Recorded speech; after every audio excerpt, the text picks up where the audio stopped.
Hello friends, welcome to my channel. இன்னைக்கு நான் உங்களுக்கு ஆந்திரா ஃபேமஸ் ரெசிபி பெசரட்டு எப்படி செய்யறதுன்னு தான் காமிக்க போறேன். பெசரட்டு அப்படின்றது ஒன்றும் இல்லைங்க, பச்சை பயிரில் செய்யற தோசையை தான் ஆந்திரால பெசரட்டு அப்படின்னு சொல்லுவாங்க. இந்த வீடியோல நான் உங்களுக்கு 3 விதமான பெசரட்டு எப்படி செய்யலான்றத காமிக்கிறேன். பெசரட்டு செய்யறதுக்கு முதல்ல ஒரு பாத்திரத்துல 1 கப் அளவுக்கு பச்சை பயிரை சேர்த்துக்கோங்க. இது கூட 1/4 கப் அளவுக்கு பச்சரிசி சேர்த்துக்கோங்க. இப்போ பச்சை பயிரையும் பச்சரிசியும் தண்ணியில நல்லா அலசிக்கோங்க. இந்த மாதிரி தண்ணியில நல்லா அலசினதுக்கு அப்புறமா ஊற வைக்கிறதுக்கு தேவையான அளவு தண்ணி சேர்த்துக்கோங்க. ஊற வைக்கிறதுக்கு தேவையான அளவு தண்ணி சேர்த்து மூடி போட்டு 6ல இருந்து 8 மணி நேரம் ஊற வச்சுக்கோங்க. 6 மணி நேரம்க்கு அப்புறமா பாத்தீங்கன்னா பச்சை பயிறு நல்லா ஊறி இருக்கு. ஊறின பச்சை பயிரையும் அரிசியையும் இப்போ ஒரு மிக்சி ஜார்ல சேர்த்துக்கோங்க. இது கூட 2 பச்சை மிளகாய், சின்ன துண்டு இஞ்சி, அதுக்கப்புறமா 1 டீஸ்பூன் சீரகம் சேர்த்துக்கோங்க. கூடவே அரைக்கிறதுக்கு தேவையான அளவு தண்ணியும் சேர்த்துக்கோங்க. நான் இங்க ஊற வச்ச தண்ணியை பயன்படுத்துறேன். இது எல்லாத்தையுமே மிக்சியில நல்லா மையா அரைச்சி இந்த மாதிரி எடுத்து வச்சுக்கோங்க. இப்ப நம்மளோட பெசரட்டுக்கு மாவு தயாராயிடுச்சு. இப்போ பெசரட்டு செய்யறதுக்கு முன்னாடி தேவையான அளவு உப்பும் தேவைப்பட்டதுன்னா தண்ணியும் சேர்த்து இந்த மாதிரி நல்லா கரைச்சிக்கோங்க. இந்த பெசரட்டு மாவை நீங்க ஃப்ரிட்ஜில் வச்சு 2 நாளைக்கு பயன்படுத்தலாம். இப்போ முதல்ல நம்ம பிளெயின் பெசரட்டு எப்படி செய்யறதுன்னு பார்க்கலாம். ஒரு கரண்டி அளவுக்கு மாவு எடுத்து நம்ம எப்பயுமே தோசை சுடுற மாதிரி நம்ம சுட்டு எடுக்க வேண்டியதான்.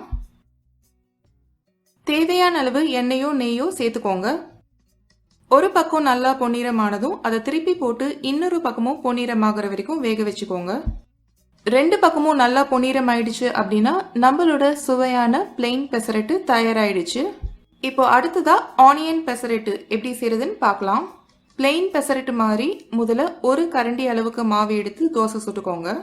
இது மேல கொஞ்சமா பொடியா நறுக்கின வெங்காயம், கொஞ்சமா துருவின இஞ்சி, கொஞ்சமா கொத்தமல்லி தழைய மேல தூவிக்கோங்க.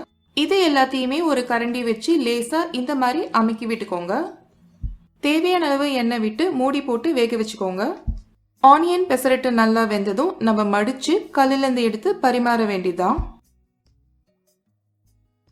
இப்போ அடுத்ததா உப்மா பெசரட்டு இல்லைன்னா எம்எல்ஏ பெசரட்டு எப்படி செய்யறதுன்னு பார்க்கலாம். இந்த உப்மா பெசரட்டு செய்யறதுக்கும் பிளெயின் பெசரட்டு மாதிரி ஒரு கரண்டி அளவுக்கு மாவு எடுத்து முதல்ல தோசை சுட்டுக்கோங்க.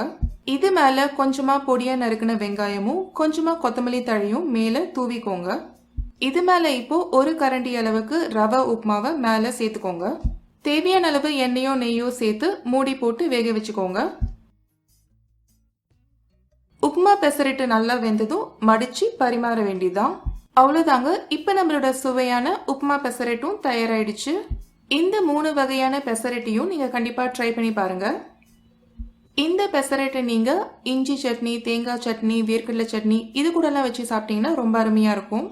இந்த ஆரோக்கியமான பெசரட்டு ரெசிபி உங்களுக்கு பிடிச்சிருந்தது அப்படின்னா மறக்காம என்னோட சேனலுக்கு சப்ஸ்கிரைப் பண்ணுங்க. தேங்க்ஸ் ஃபார் வாட்சிங்.